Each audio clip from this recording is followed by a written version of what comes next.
So basically, I was working with the one of the audiobook, and what you can do is basically you can use this Python library to convert all the text into the audiobook.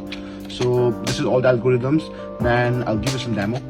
Machine learning is a subfield of artificial intelligence, which is broadly defined as the capability of a machine to imitate intelligent human behavior. So yeah, so basically now I'm using another library, which is like Google text to speech.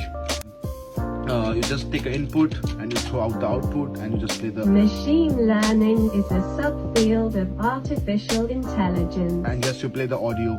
So we're gonna use an Arabic accent first. So okay, let's say like the Arabic language كيف حالك يا صديقي؟ in a French accent. Comment vas-tu mon ami? Let's go with the Spanish. ¿Cómo estás mi amigo? The Indian accent. मेरा मित्र सब कुछ कैसा चल रहा है? So that's with the Japanese accent. こんにちは。お元気ですか